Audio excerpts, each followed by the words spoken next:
నిరవధిక సమ్మెకు దిగినటువంటి total 33 డిస్ట్రిక్ట్ల SSA ఉద్యోగులందరూ కూడా రోడ్డు మీదకి వచ్చి మా అర్ధనాదాలు వెల్లవించుకున్నా గానీ సీఎం గారు విని వినిపించుకోనట్టు చూడనట్టు మొండి వైఖరితో ఉండడం సరికాదు సార్.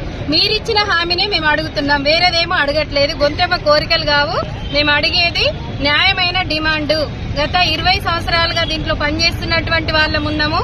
ఏజ్ రిటైర్మెంట్ దగ్గరికి వచ్చిన రిటైర్డ్ అయితే రూపాయి ప్రభుత్వం నుంచి నోచుకొని ఉద్యోగులం ఉన్నాం. చనిపోతే రూపాయి కూడా మన్ను పోయడానికి కూడా లేదు. అలాంటి ప్రభుత్వం మొండి వైఖరి నశించాలి. మేము తెలంగాణ బిడ్డలం కామా? మేము కూడా తెలంగాణ పుట్టినోళ్ళమే. మాకు ఉద్యమాభివందనాలు ఉన్నాయి కాబట్టే మేము ఉద్యమం అనేది స్టార్ట్ చేసినాం. గత 21 రోజులు కూడా ఉద్యమం చేసినాం. మీరు స్పందించలేకపోయినరు. అప్పుడు మాకు మీరు పిసిసి అధ్యక్షుడిగా ఉన్నప్పుడు మాకు హామీ ఇచ్చింది కాబట్టి అదే హామీని మేము అడుగుతున్నాం. చట్టసభల్లో మీరు ఈ హామీని పెట్టి కూడా మాకు రెగ్యులర్ చేయడానికి అవకాశం ఉంటుంది. అన్ని మీరే అయినప్పుడు, విద్యాశాఖ మంత్రి మీరే అయినప్పుడు మా గోడు వినిపించుకోండి సార్. 33 జిల్లాలలో ఉన్నటువంటి ఎస్ఎస్ఏ ఉద్యోగులందరూ కూడా న్యాయమైన డిమాండ్ అడుగుతున్నారు, వేరేది అడగట్లేరు. వెంటనే మీరు స్పందించి మాకు చర్చలు అని చెప్పేసి ఇంకా కాలయాపన చేయకండి. పిల్లల జీవితాలు 1,25,000 పిల్లలు రోడ్డుపైకి కూడా వచ్చే అవకాశం ఉంటది.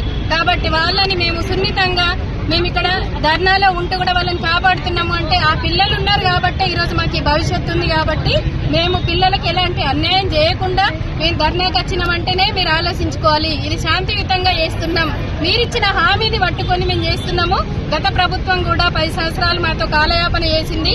ఇది సరి అయిన పద్ధతి కాదు. ఏ ప్రభుత్వాలు వచ్చినా ఇలా కాలయాపన చేసుకుంటూ మమ్మల్ని ఎండగొట్టడం అనేది సరైన పద్ధతి కాదు.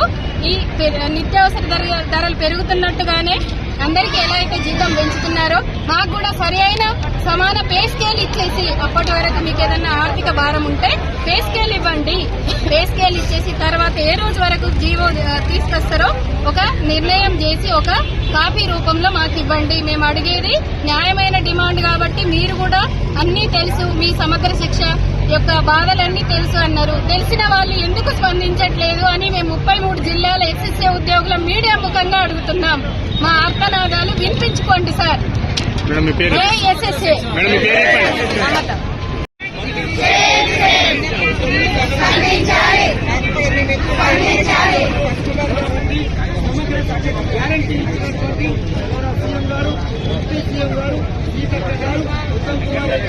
కోమటిరెడ్డి వెంకటరెడ్డి గారు ఇంకా నిర్లక్ష్యం చేస్తా ఉన్నది.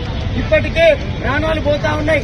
నిన్నటికి నిన్న ఒక హార్ట్ స్ట్రోక్ సిద్దిపేట రూపాయి ఇవ్వం మీరు క్లోజ్ చేయండి అని భయపెట్టే ప్రయత్నం మంత్రివర్గం చేయడం చాలా హాస్యాస్పదం. ఏదైనా చర్చలకు పిలిస్తే కనీసం మేము చేస్తాం, మా దగ్గర ఇది ఉంది, మేము చేయడానికి సిద్ధంగా ఉన్నామని చెప్పాలి.